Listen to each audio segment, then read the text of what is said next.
Good day everyone.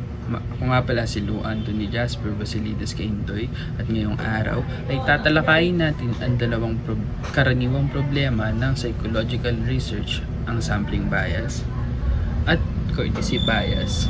Sa psychology, mahalaga ang valid reliable data dahil dito nakabase ang pag-intindi natin sa human behavior, mental processes at iba't ibang psychological phenomena.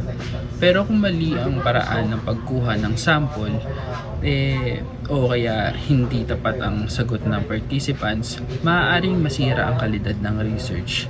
Kaya ang layunin ng presentation na ito ay ano nga ba ang sampling bias courtesy, bakit ito nakakasira sa psychological research, at syempre, paano natin ito maiiwasan. Ano nga ba ang sampling bias? Sampling bias ay nangyayari kapag ang sample na nakuha mo ay hindi nagre-represent sa totoong population. Halimbawa, nag-research ka tungkol sa stress ng senior high students pero puro honor students lang ang participants mo.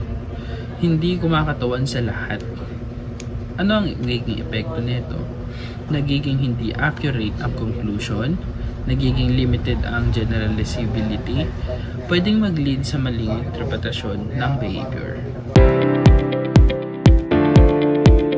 Paano iwasan ng sampling bias? Una, use random sampling.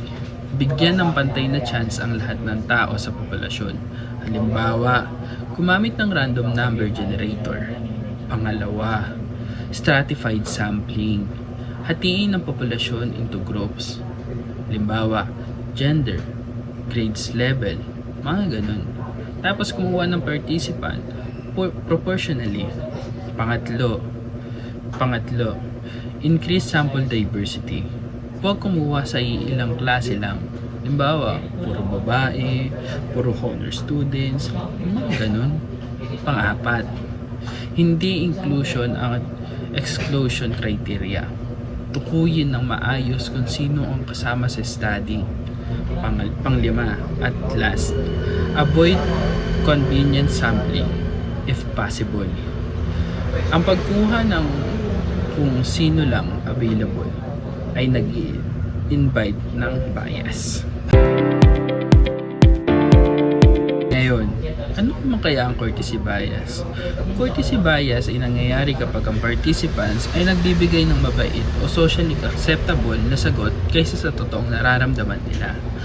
Common sa psychology kapag halimbawa sensitive ang topic, mental health, trauma, relationship issue, yung mga ganun.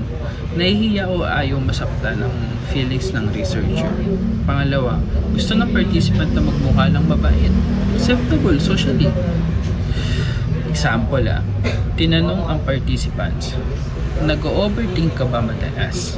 Sumagot sila ng hindi masyado, kahit totoo ay madalas silang nag-overthink dahil nahihiya.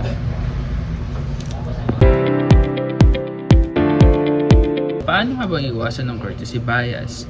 Una, ensure anonymity. Mas tapat ang sagot kapag hindi nila kailangan ibigay ang kanilang pangalan.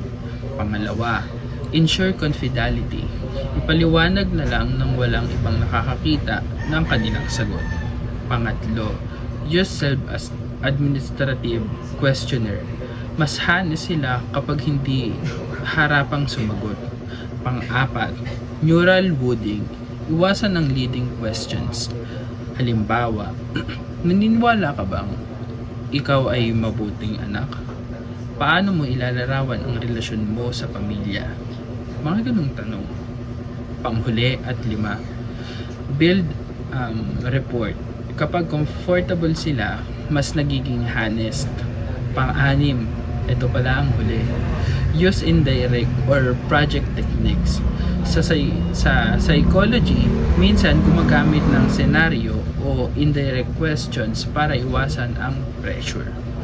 At dito na po natatapos ang ating presentation patungkol sa pag-iwas sa sampling bias at courtesy bias. Sa psychology, hindi lang basta pagkuha ng data ang mahalaga, kundi ang pag-check na tama at tapat ang data na ating ginagamit. Kapag naiwasan natin ang biases na ito, mas nagiging makabuluhan ang ating understanding sa human behavior at mas nagiging credible ang ating research.